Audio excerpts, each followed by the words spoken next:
So we got Kelly and Steve on this video.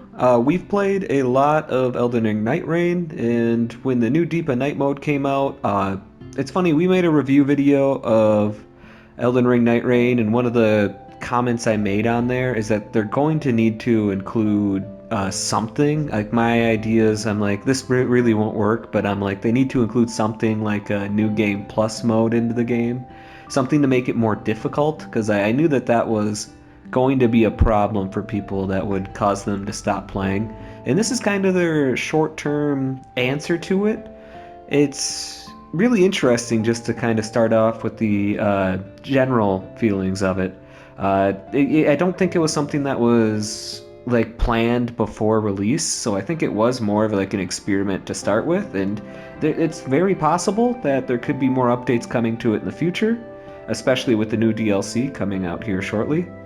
I'm pretty excited to see where it can goes, and I really enjoy, just in like a general level, how much more I'm able to get out of the game because of the new mode.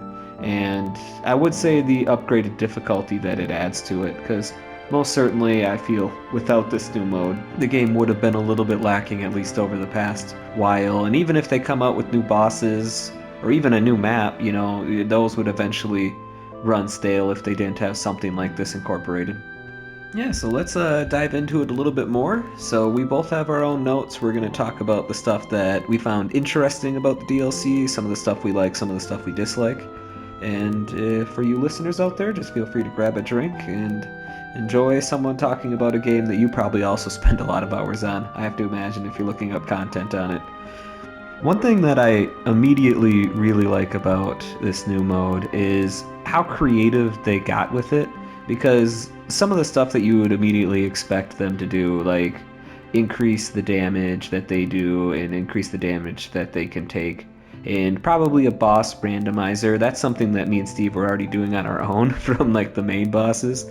We were also character randomizing. That could mess with a lot of people if they have something like that in as like one of the wild modes that they could add in, like how they have the mystery map and stuff like that. That probably piss a lot of people off, though. Maybe they shouldn't do that. But we were already kind of randomizing bosses, so you kind of assume that they'd have something like that in a mode like this.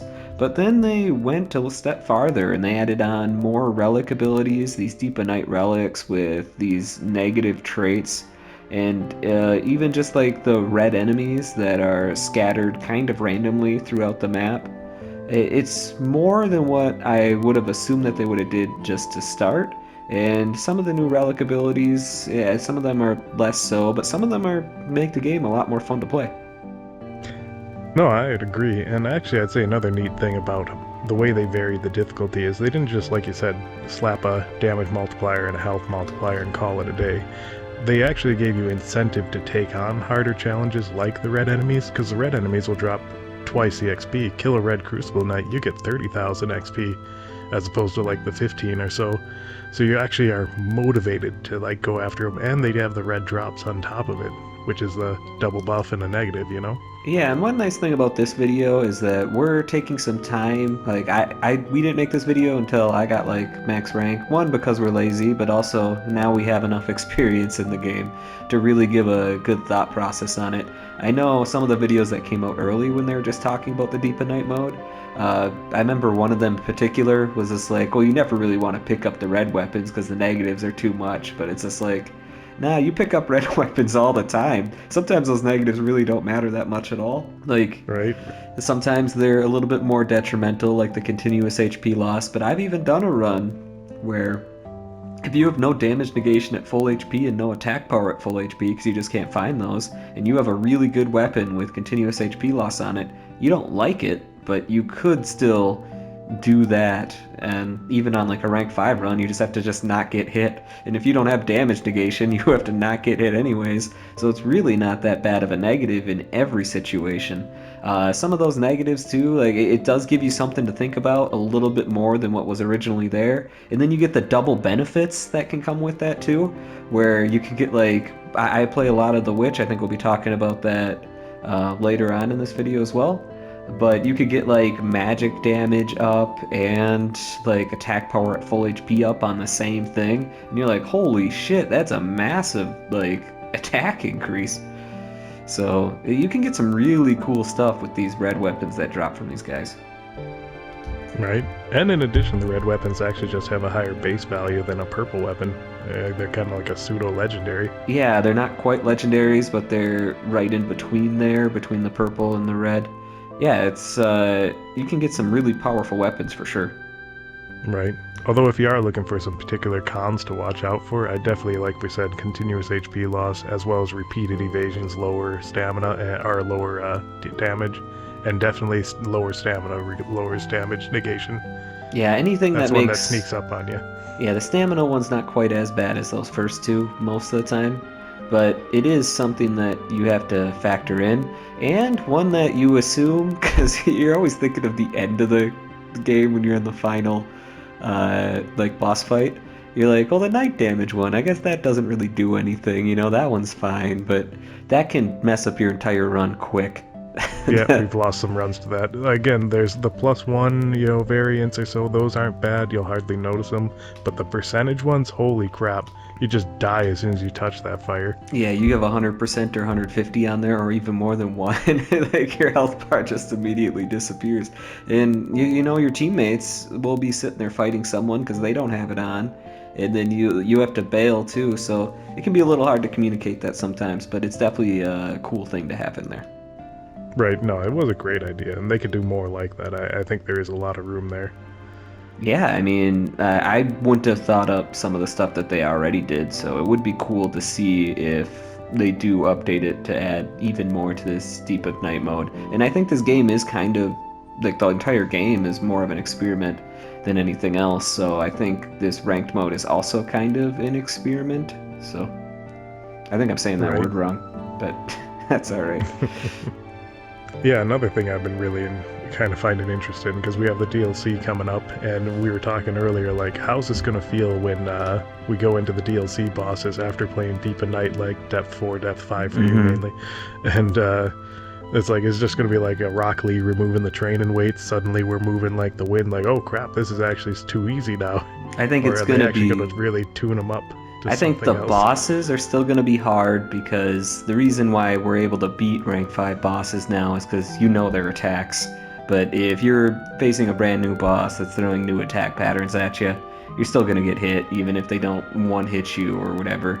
You know, you're still going to get hit 2 or 3 times even, whatever it takes. If you don't know how to dodge them, you're going to get hit a lot. At least that's my experience of going through with Souls games as they've been released. I've always been so upset every single time that a new Souls game comes out and I'm not immediately good at it because I was so good at the last one, and I think it's the game's fault.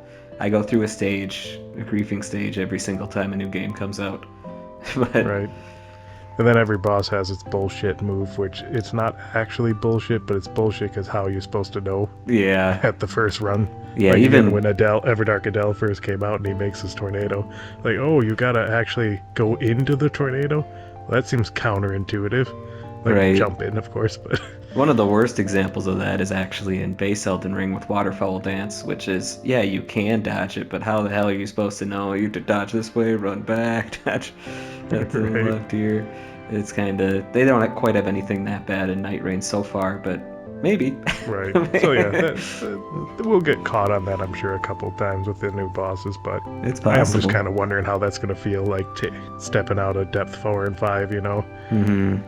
Yeah, and one thing overall that this new game mode adds is each run is that much more exciting regardless of anyone's overall skill level, because before, if you got too good at the game, each run kind of becomes automatic, you know, where you kind of go here, go here, go here, and you're gonna win every single time.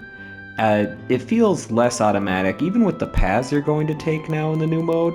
But also, are you really going to win? You know, it feels like there's more randomness to it. It makes it feel better when you do actually come out with a win. Right. I do feel significantly less certain that we're going to step out with a victory, whereas before, again, base game, it's like you just know you're going to step out with victory, and then you just, like I said, they needed this mode because you'd be just wondering, like, why are we still playing at this point? Yeah, I just have a short note here. I see a lot of people, because I did get max rank 9,999. I'm pretty close on my second account. I got to 9,100, but then I lost one, so 1,000, like 500 back on my second account at the moment. But I've gotten to max rank, and I will say some of the stuff that people will tell you online, like if you are complaining about teammates all the time, it's not impossible that your teammates' play is causing you to lose. Now, keep in mind, the bad players are also thinking that their teammates' play is causing them to lose, so it's not a guarantee that if that's something that you're having difficulty with, that it is just your play or your teammates' play. But there are certain ways that you can play, and I think Steve's going to go over some of those too, or tips and tricks. Oh yeah, I got a huge section just for that. Just for some just good routing advice mostly, But because I can't give you good tips on dodging, that's for sure. it does matter what teammates you get. What kind of, like, do you get like a good run with just good equipment? That matters a lot too, especially if you get damage negation at full HP. It matters, like, you can get 2 damage negations at full HP even on rank 5 and still survive a hit. And if you can survive a hit, that feels like a whole new game, you know? It feels quite a bit easier when you can survive a hit and heal instead of getting downed every single time, having to Right, have your suddenly teammates everyone's a lead. wilder with those 2 passives. Yeah, and the other last one, which is also kind of a bigger point here, is that there is some semblance of luck there now if you get an Everdark. They need to do something. Like, it just the fact that most Everdark fights are exponentially harder than the base form ones, where you have a much better chance of winning if you just get like a base form one. That you could still lose, I guess, if everybody screws up. It does happen. But most of the time, if you are facing an Everdark, you're in for a much more challenging fight than the non-Everdark versions. And currently, as it's set up with the reward system, and there's a few other issues with the reward system in general, you don't get anything more. Now, I'm not saying I want to like give you a crap ton more and all of a sudden make it easier for everybody to just get like max rank right away, because part of the fun of the game is the journey of ranking up, you know? If you once you get to max rank, it's like, you're, all right, I got there. So I'm not saying they need something like that, but most certainly if you do something harder, you should get rewarded for it. Right, you want them to acknowledge that you just, surpassed an actual challenge. If they don't give you anything for it, then it's like, are you just trying to imply that this is just as easy as simply we mix the map up on you, like, hey, you don't know what boss you're gonna fight? Nope. Everdark Caligo is a big difference compared to just regular Caligo, Or compared to a Augur, map with mixed up POIs, where you get an extra dogs. 50. Yeah, like the hot dogs or whatever, the fire dogs. Right. That's a pretty big difference on if you get the regular one versus the ones that one hit you with way more attacks that can come at you. Just like 25 more points, you know, something like that. Like, Right, I just a don't need a good lot. job. Yeah, just a pat on the back, something like that. The game, I feel like, needs to throw at players. Right. And speaking of, again, like we were going to touch on that too, in order to acknowledge just, hey, good job, give us something for getting to Depth 5 or max in Depth 5, a little bit more recognition, a good badge. Absolutely. Everyone wants a skin, but I'll settle even for just an icon next to your name when you queue up, Right, Say like, yeah. hey, you're one of the good ones. Yeah, it's not that hard to put something like that in the game. And I think with the new bosses, I mean, it might be even harder to get to max rank after that, or rank 5, or even rank 4, whatever it is that people want to feel some level of accomplishment for. Because even the devs were kind of like, when they released it, they're like, well, you have rank 3, and then after that, it kind of goes on forever. We really don't care about rank 4 or rank 5 that much. You Right. know, they kind of felt like the real game challenge mode was to kind of go into the rank 3 area. So even people that make it to rank 4 or something for the first time, like, you can have something to show for it to other players. And maybe that gets them to listen to you a little bit more sometimes, because there'll be some pretty bad players too that might look like not listen to what it is you're saying, that maybe would if they saw that you're at least a max rank player. I don't know. Right, it's like, oh, this guy's been playing more than me. He might know something I don't. Maybe. Yeah. Maybe we should attack an invader camp right away at level 2, because it's actually not too hard most of the time. right? At least if you're a range character, should add. Melee a little tricky, but if you got a range character on the team, an invader camp right away, very Yeah. doable. And that's an easy 25k, great weapon, and usually everyone has the invader buff. Yeah, so it's even a damage boost. Yeah, so one thing that is worth noting about this new mode too is at one player seems fairly doable for the most part. You still get plenty of revives. 3 players, I think that's the normal way to play Nightreign. So it's pretty common that that's kind of the way that everyone's going to be doing it. But if you are attempting to play this mode 2-player, like it's usually me and Steve playing, but we'll play with this like another random person. That works better than playing 2-player because it's really hard to revive your teammate when you're getting all the aggro on you. So one person just getting downed in one hit or something when you get into these higher ranks, it can really mess up a run quickly, and that's against every enemy, you know. So and you don't get any free revives or anything for playing 2-player. It's a mode that we thought was too easy when they first came out with it in the base game mode. We're like, oh man, they might have to look at this one. That was like, we have like 200,000 more runes than what we need. Okay. But in the hard mode, this deep and night mode, 2-player is without a doubt the hardest way to play this game. And I do, for some of the people that already like max rank, like 9,999, some streamers or something, I think that could be a fun challenge way for you guys to play the game, because I think 2-player is certainly harder. Yeah, one of the things I wanted to add too is with the scaled up difficulty and the way some of the damage works in this mode, some of the Night Lords just kind of ended up being a little overtuned in my opinion. Not in the worst way, but I do kind of find it, like, I don't actually want them to change anything, but I do want everyone to acknowledge who is actually the new hardest boss, which is Caligo. Like, I think we play Witch, which probably makes Caligo the hardest. If you play Wilder, and I guess your damage is still super high because you're breaking his armor all the time with a fire, like fist weapon that you get or something, or candlestick, those are common. Maybe you can do Caligo easier, but I got max rank, and Everdark Caligo is without a doubt the hardest Everdark. It's not even close to like Libra or anything in my experience. right, I've seen Kelly breeze through Libra pretty much every time, and Caligo is always, however, Everdark Caligo is always a struggle. Yeah, like, we're lucky if we get through that. Like, his the one time like we attacks did it together was with the glitch. have a huge, oh yeah, that's true. Yeah, we got the classic Everdark Caligo glitch where he just kills himself. But a huge problem with it, or what makes him so difficult, is he's just got a huge range to all of his breath attacks, all those cones. He's got the random ice stuff that he puts down, which breaks your damage negation at full HP. He has the thing where he just puts frost on you, so he hurts you, so you do run out of flasks in what's now a longer fight usually.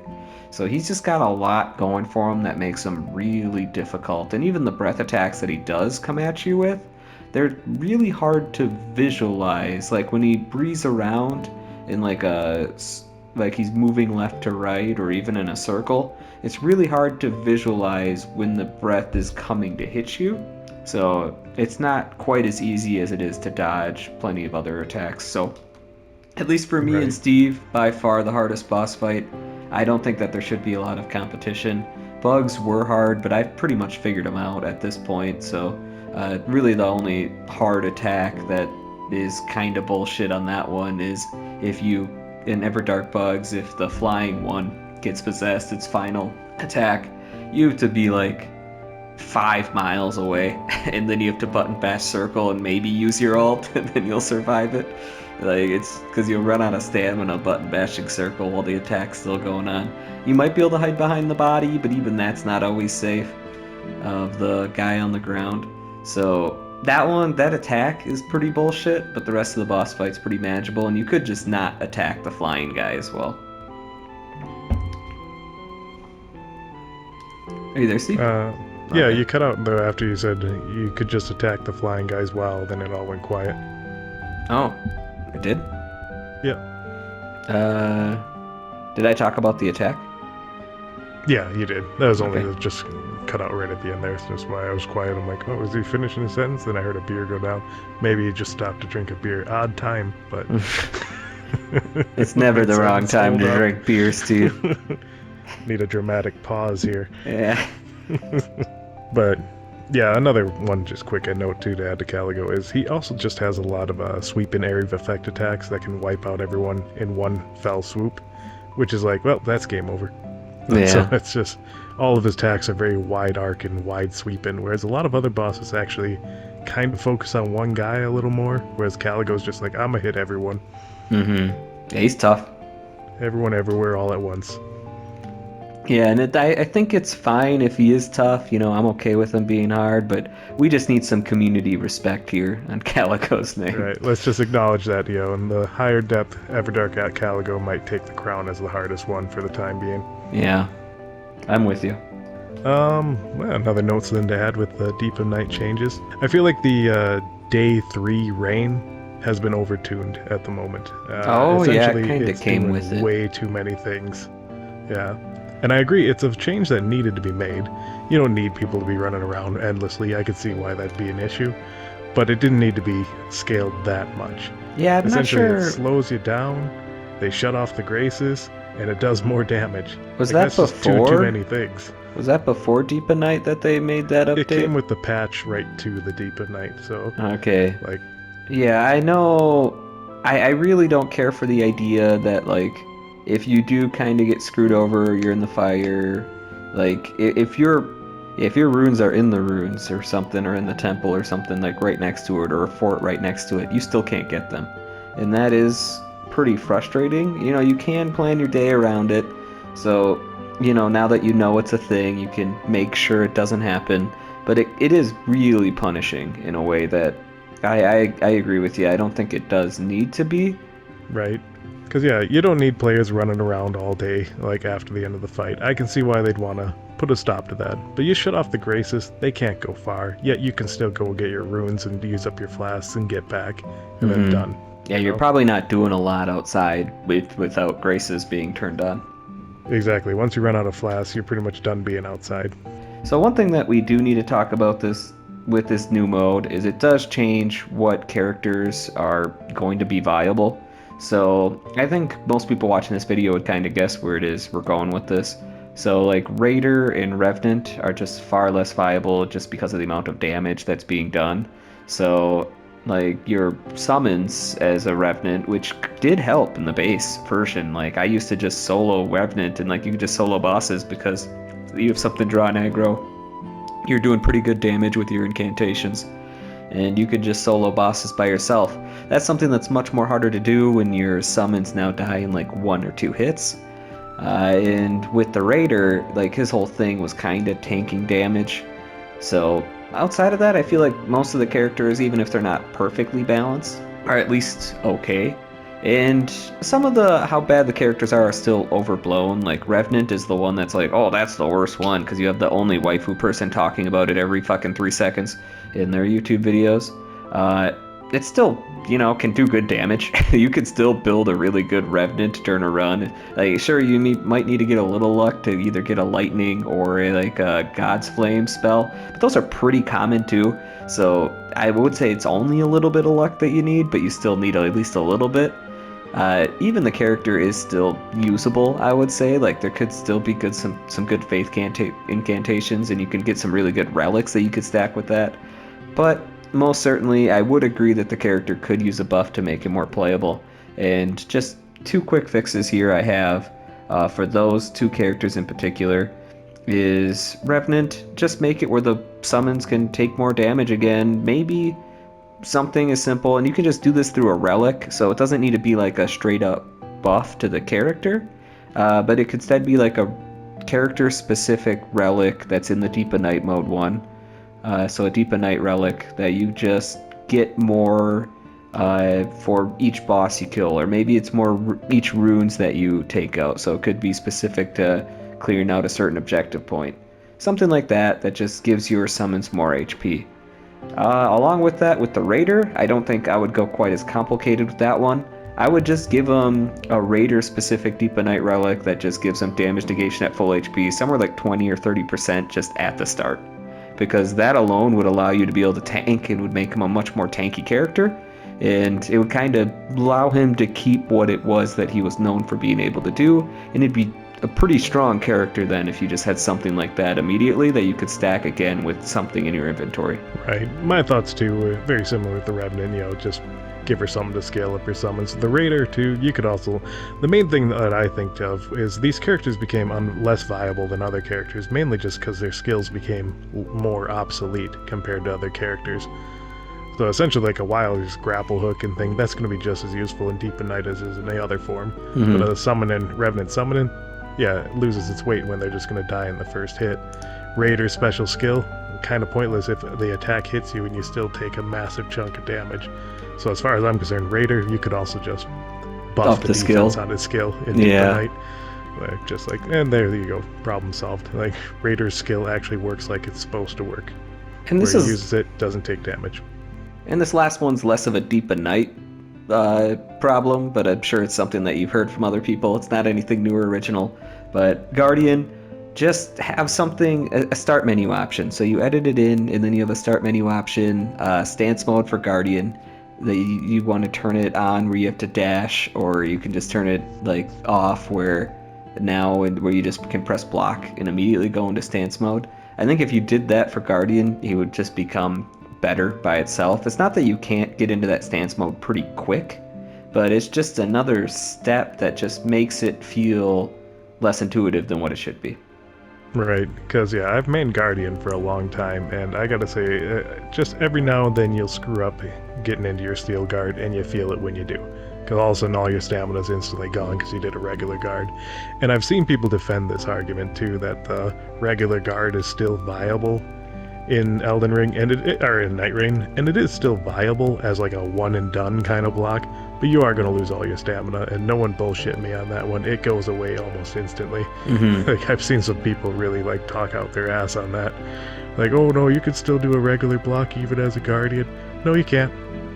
Like, the boss hits you a second time, you're broken. Yeah, and yeah, just make it a starting option, then they can go ahead and keep the regular block if they want to. I think it would make the character just better, so it is kind of just a buff at that point. But I don't think it's a buff that would make the character overpowered or anything. So it's like, why not? But I don't think that'll ever happen. It being a setting in the menu, essentially, just that way people can play either way they want. Because some people, maybe they do want to keep their regular guard the way regular guard works. But I'd love to toggle that. Those are our thoughts on Elden Ring Nightreign's new Deep in Night mode. It's really cool that they added something like this. We've been playing it a lot since it came out. I really enjoyed, for the most part, climbing up the ranks. I know it can be frustrating when you lose like 600 points, but it's all part of the journey.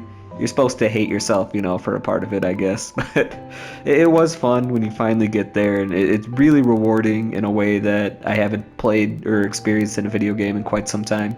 To get to rank 5 and then to get the max rank. I really enjoyed it. I enjoyed every part of the process that they added, and it didn't seem like it was a crazy update for what it is that it didn't seem crazy for what it was that they tried to add to the game, but it does add quite a bit to the experience, and it's what allowed me, and I believe Steve, to keep on playing this game. Yeah, I very much agree. It's a very neat addition for Nightreign, and it's overall just improved the experience as a whole and kept the game going all the way up to the DLC for me. Definitely, I hope they take a lot of inspiration from this when they do their next big title. No, I mean the Nightbloods for certain. Yeah, the next other big title. Well, that's Steve and Kelly's thoughts on Deep in Night. We hope that you're enjoying it as much as we are, and thanks for watching.